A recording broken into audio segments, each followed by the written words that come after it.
Hello, ladies and gentlemen. I like to start just by saying that this voice is not actually part of the act, unfortunately. Funny it might be, hilarious even, possibly the funniest part of my act, but I've been stuck with this my whole life. I'm not putting it on for your comedy pleasure. I had this voice when I was a teenager as well. And that meant that it wasn't so much coming out of the closet I was worried about. I spent most of my teenage years trying to clamber my way back into the closet. Everybody knew before me. I sat my mum down to tell her, heartfelt conversation, I was so nervous, I could build out my head. I went, Mum, I think I might be gay. She went, Mark, I think the Pope might be a Catholic. Lovely mother I've got. I was thinking about Mum the other day, I was thinking about family holidays when I was a kid. Family holidays, they were interesting, weren't they? I don't know if interesting is quite the word I'm looking for. Maybe shit is closer to what I was thinking. Mainly because we chose the glamorous holiday location of Hastings, ladies and gentlemen. Hastings. I say Hastings, it was more a caravan park on a lay-by somewhere in the Hastings vicinity. We only ever went abroad once. We went to Bruges on a coach. Spent more time on the coach than we did in Bruges.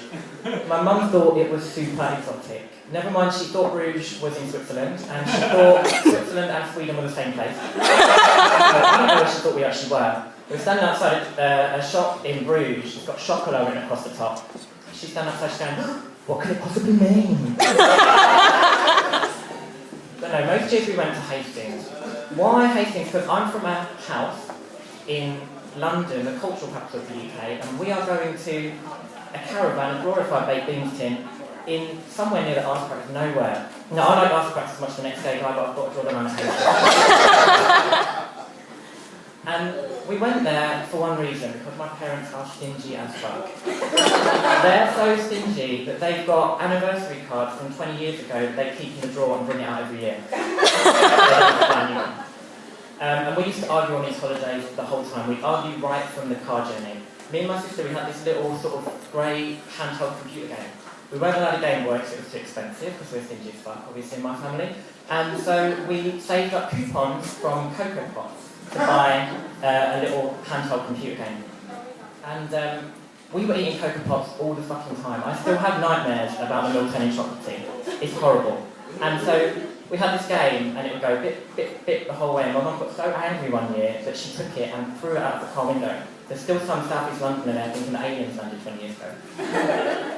And the other thing we'd always row about in the car was the radio, because my mum wants the Beatles, my dad wants the cricket, my sister wants S Club 7, and I want Craig David.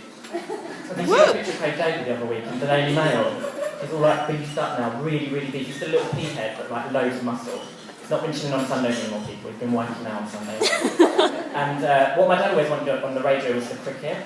Now, I hate cricket with such a passion. I think I hate it more than Coco Pop. Because it's not a sport. It is not a sport. There's two reasons it's not a sport. Firstly, it lasts for days. What sport lasts for days? If it was a real sport, you'd be too tired to play all day every day for 5 days in a row. That's not a proper sport. Also, I've got a life to lead, people. I haven't got time 5 days for a sports match. I like a quick sport. Football, 90 minutes, done.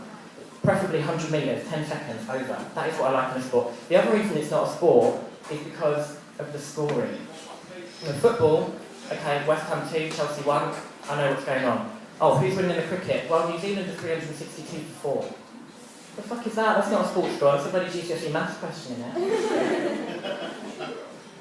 And then we'd get to Hastings, and then the rows would start about what we're going to do in Hastings. Now, my mum's the first problem, because she is a woman with no interest whatsoever.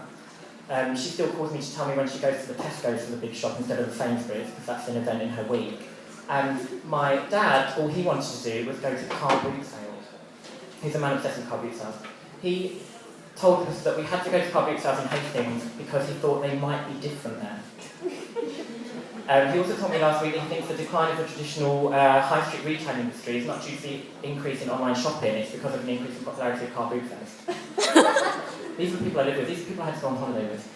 And so what we actually did when we got to this caravan in the outback of nowhere was sit there and eat cereal for breakfast, lunch and dinner. To save up coupons to replace the grey computer game that my mum had chucked out the window. That's how stingy my family are. The biggest budget of our holiday was not the travel, it was not the accommodation, it was cereal. And that's how stingy my family are. Nice holiday? No thanks, we'd rather have a bowl of Coco Pops.